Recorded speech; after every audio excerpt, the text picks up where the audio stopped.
So I watched the first episode of Titan Takedown and I have some thoughts. In this video, we're going to go over 5 points that I wrote down to discuss. So let's get started. So the first point I want to make is about the actual idea itself.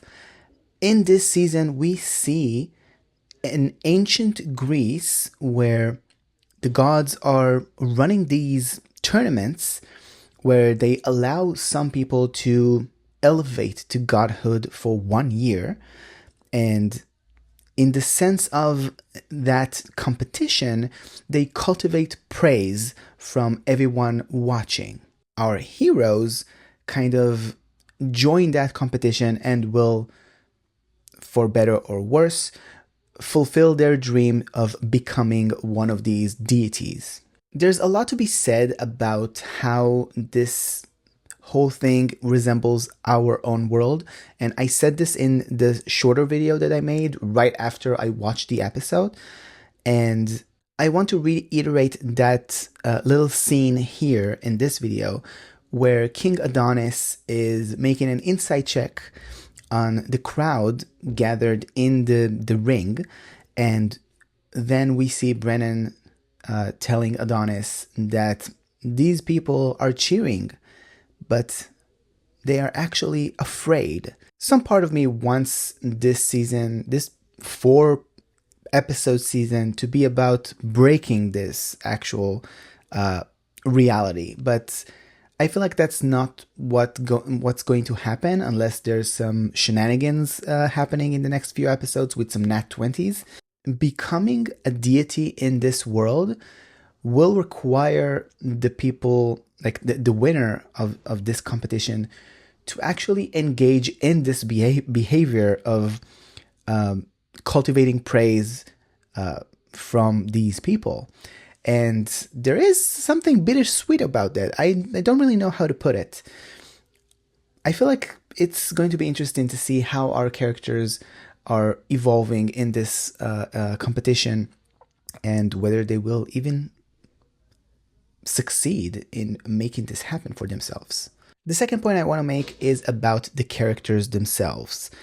I noticed that the characters are varied and unique, and there's something very interesting about seeing 2 characters that are non-human in this group.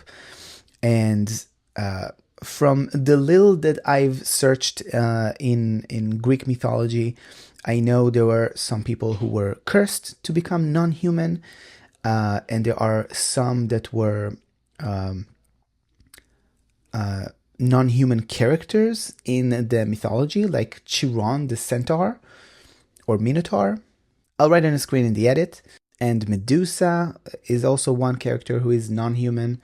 The funny thing is that if you go into any museum and look at statues, you see the human shape, you see human people, you see white marble statues.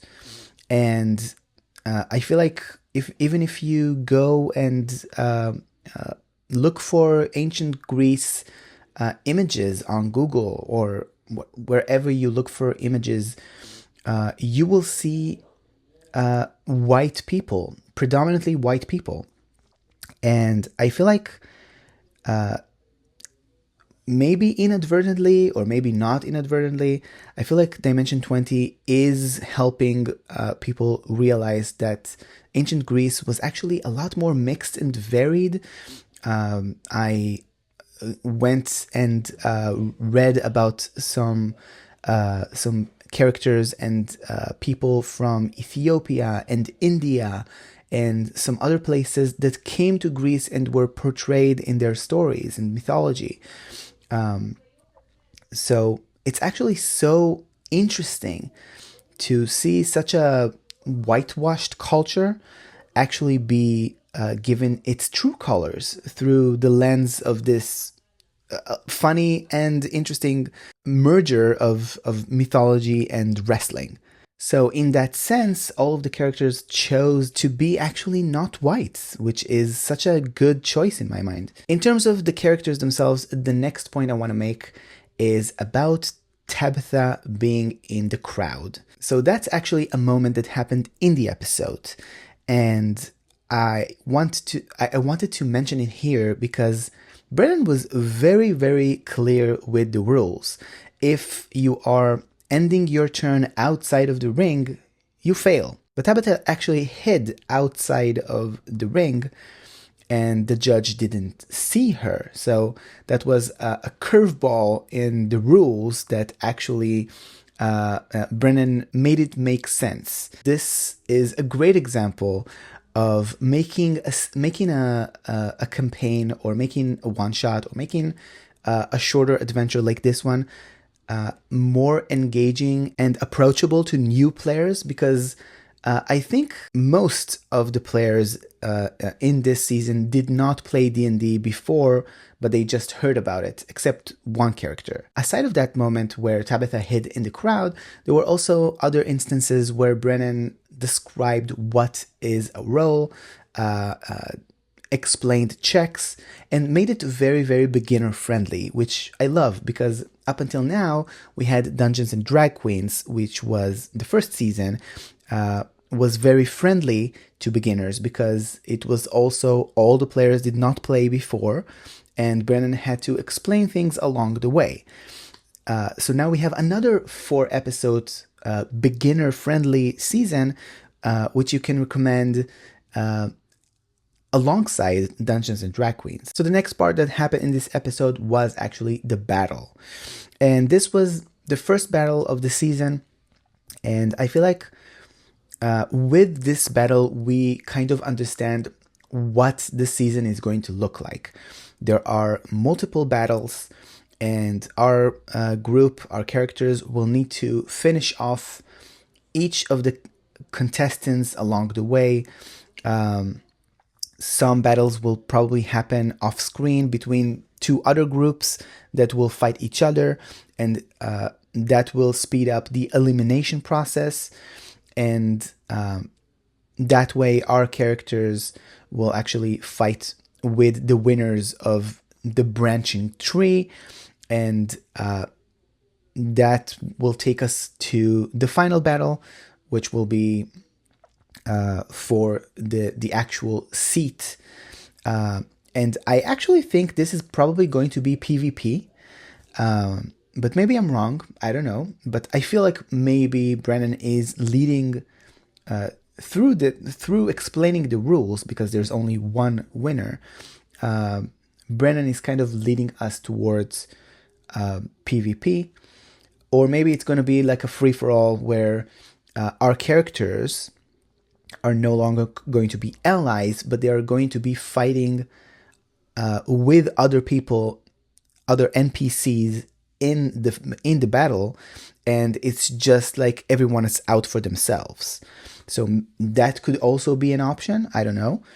But I feel like that battle explains how the battles are going to be like, in terms of going back to this is the structure of the tournament. These battles are what advances the story forward.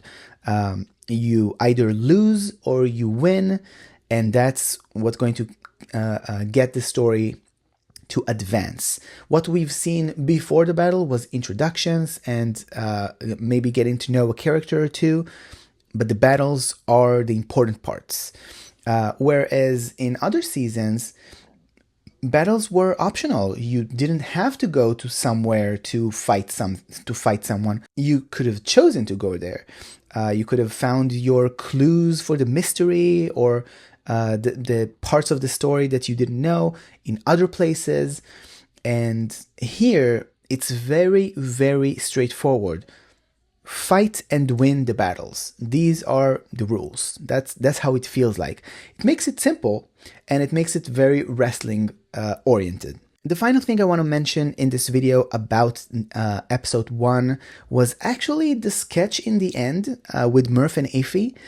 This was something that never happened before in any other Dimension 20 season, and I feel like it's so cool that they actually made like a wrestling oriented breaking news type of video after the actual episode ends. One might argue that this is actually part of the episode, but they're referencing things that happened in the battle, specifically in the battle. So it's going to be interesting to see how that moves forward, and especially if there's going to be one after episode 4, which is like the final episode. But yeah, it's going to be very interesting, and it's funny. It's like breaking news, but only about the battles. And I've also seen a video from Carlos where Iffy and Murph didn't even know what they're reading, that like they had 1 or 2 takes. So it is kind of like breaking news in the sense that they didn't really know what they're getting ready to actually read. And it also shows like it where you see their eyes reading the thing. It's funny. I loved it. I want to see what happens next. Obviously, it's going to be dependent on what's the next battle going to look like. And there might, I feel like if there's only one sketch, there's probably one battle per episode. That's my gut hunch. Not sure if it's gonna be actually true or not. Or maybe they're just going to discuss the final battle. Maybe there's a battle in the beginning of an episode with some other contestants, and then there's a bigger battle at the end of next episode. A tournament, especially with so many people, is not going to be short. But this is a 4-episode season, so I don't know how Brennan is going to manage all of that. But I feel like probably some battles are going to happen off screen. And a lot of people could also die, because they said in the rules you could end the battle by killing your opponent. And that's not against the rules, because the rules are what the gods say they're cool with. So yeah, these were the 5 things I wanted to kind of discuss about episode 1. We'll do another one of these in the next episode. Let me know if you want me to include some stuff in these like review reaction video. Do you like this? Do you want me to continue doing this? Let me know in the comments below, and thank you for watching, and I'll see you in the next one. Bye for now.